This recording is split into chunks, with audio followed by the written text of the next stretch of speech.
एक ऐसा जमाना जब बिजली नहीं थी, सुविधाएं नहीं थी, फिर भी लोग रईसी में जीवन यापन करते थे। आज हम आपको मिट्टी के तेल से चलने वाली इतनी हैरतअंगेज चीजें दिखाने वाले हैं जो अगर किसी के पास हुआ करती थी तो वो भी किसी अंबानी से कम नहीं थे। अरे तो तुमने क्या मंगाया भैया? तुम्हारे बाप दादा ने लैंप मंगवा लिया था फॉरेन से। बगैर बिजली के पंखा चलेगा, बगैर बिजली के रूम हीटर चलेगा, बगैर बिजली के बगैर सेल की टॉर्च चलेगी। पुराने जमाने में भी वायरलेस प्रेस हुआ करती थी सर। चिमनी निकाल रहे हैं सर, ये आपकी चिमनी बाहर आ गई, जिसमें हमने मेडिकल स्प्रिट का यूज किया है। केरोसिन नहीं मिलता आजकल जी, पिस्टन बना हुआ है, उसके नीचे मैंने चिमनी को लगा दिया है। हीट से काम करता है, पिस्टन गर्म होएगा और गर्म होने के साथ ही वो ऊपर उठ जाएगा।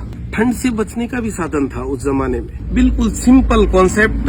ये यहाँ से केरोसिन डलेगा, 2 हैंडल है उठाने के लिए इसको जी। और यहाँ से आप देखेंगे कि इसमें बहुत बड़ी बत्ती लगी हुई है, तो ये पूरी जो जालीनुमा आकृति है ये गर्म होके अपने कमरे को हीट कर देगी। तो ये है अपना रूम हीटर जो केरोसिन तेल से चलेगा, मिट्टी के तेल से चलने वाली टॉर्च। तो सर ये भी उपकरण थे। लोग कहीं घर से बाहर जाते थे तो रोशनी की जरूरत तो होती थी, तो आप देखेंगे किस तरह की हैंड टॉर्च बनाई गई। सामने की ओर तो बहुत बड़ा ग्लास लगाया गया है सर, और पीछे पूरी आयरन से बनी हुई है। वही बर्नर जो अपन चूल्हे में देखने को मिलता है, लेकिन जो कुछ भी है नायाब है।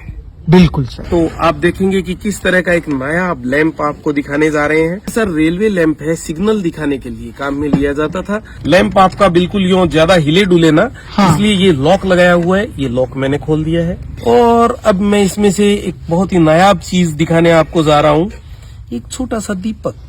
और अभी आप देखेंगे कि आपको क्या दिखाई दे रहा है सर। और सर रेड सिग्नल है, ट्रेन बिल्कुल आगे नहीं जाएगी। मैं ट्रेन को यहीं पे रोक दूंगा। मैं दूसरा शटर ऑन करता हूँ। आप क्या देख पा रहे हैं सर? सिग्नल ग्रीन हो गया सर। ग्रीन हो गया है, तो ट्रेन को अब आने का रास्ता खुल गया है। ये देखिए, ये पूरा इस तरह से आगे लेके। दोस्तों इस तरीके का सिग्नल ना ही पहले आपने कभी देखा होगा कि उस जमाने में भी लोग फ्रीज का आनंद कैसे उठाते थे। ये अपना सर फ्रीज का टैंक आ गया, केरोसिन का टैंक। यहाँ से केरोसिन इसमें अपन डालेंगे। जैसे सर गाड़ी में फ्यूल मीटर होता है जी, कि आपकी गाड़ी में कितना पेट्रोल है, कितना डीजल है, तो ये इसका फ्यूल मीटर है सर। जैसे ही इसमें अपन केरोसिन डालेंगे ये ऊपर उठ जाएगा। ये आप देखेंगे कि इसकी लॉ को कम ज्यादा करने का सिस्टम। देखिए सर, बत्ती में भी कुछ हरकत हो रही है। बिल्कुल सर, यहाँ से ये फ्रीज के अपन टेम्परेचर को या फ्रीज के फंक्शन को ऑपरेट कर सकते हैं जी। तो अपन फ्रीज खोल के देखते हैं कि अंदर से कैसा है अपना फ्रीज। और ये मेरा फ्रीजर है सर। हाँ। और इसको चिमनी को कैसे इंस्टॉल करेंगे तो अपन ये देखते हैं सर। ये नीचे का दरवाजा खुल गया है अपना जी। और आप देखेंगे कि इसके टायर लगे हुए हैं सर। ये देखिए, वाव। क्योंकि टैंक भरने के बाद में इसमें काफी वजन हो जाता है। ये देखिए सर, नीचे जाता जा रहा है अपना फ्यूल टैंक। ये मैं इसको लॉक कर रहा हूँ। ये लॉक कर दिया सर मैंने। फ्रीज के पीछे लगभग वही मैकेनिज्म है जो आजकल के फ्रीज को देखने को मिलता है। बगैर बिजली के कपड़े प्रेस भी होंगे सर। यहाँ से सर इसमें केरोसिन फिलअप होएगा, फिर अपन इसको बंद कर देंगे। ये पंप सिस्टम होगा। अच्छा। जैसे यहाँ पे नोजल लगे हुए हैं हाँ। जिनमें से कि केरोसिन बाहर आएगा तो उसको प्रेशर की जरूरत पड़ेगी। पीछे से हवा का दबाव होगा तो केरोसिन बाहर आएगा। कि यहाँ पे ये रेगुलेटर भी बना हुआ है, made in England. Made in England, बहुत अच्छी बात है सर। और इस पे भी कुछ लिखा हुआ होगा sir, on off. On off का भी है और रेगुलेटर भी है साथ में। तो सर ब्याह शादी में और रात को घरों में रोशनी के लिए क्या उपकरण हुआ करते थे, जरा ये बॉक्स दिखाएंगे आप सर? Kerosene Germany. तो देखिए सर, जर्मनी का बना हुआ बहुत ही नायाब आइटम, और इस तरह की पैकिंग आया करती थी सर। अब प्लास्टिक युग आ गया, गत्ते का युग आ गया। ये यहाँ पे मीटर भी दिया हुआ है। और फिर इस लैंप को ब्याह शादी में किस तरह से यूज करते थे सर?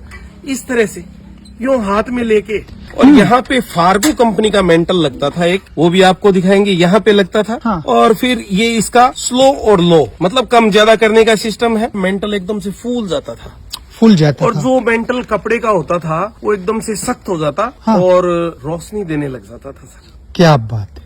ये थी पुरानी तकनीक जी। फिर अपन देखेंगे सेकेंड वर्ल्ड वॉर के टाइम का केरोसिन ऑपरेट स्टोव। तो आप देख सकते हैं कि किस तरह से अपन इसके ऊपर बर्तन रख सकते हैं। यहाँ पे तो ये आ गया अपने स्टैंड, दोनों बर्नर यहाँ से ऑपरेट होंगे कम ज्यादा करने के लिए। ये यहाँ पे इसका पिस्टन। सर इस स्टोव की भी कैपेसिटी बहुत ज्यादा हुआ करती थी, आर्मी में यूज किया जाता था।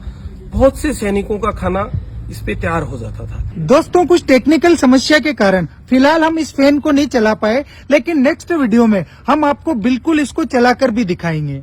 दोस्तों आप लोग कहां कहां से हमारे वीडियोस देखते हैं ये भी हमें बताइएगा। और सर बहुत बहुत धन्यवाद आपका, जो आज भी आपने इन पुरानी एंटीक चीजों को संग्रह करके रखा हुआ है। धन्यवाद। दर्शकों का भी बहुत बहुत धन्यवाद।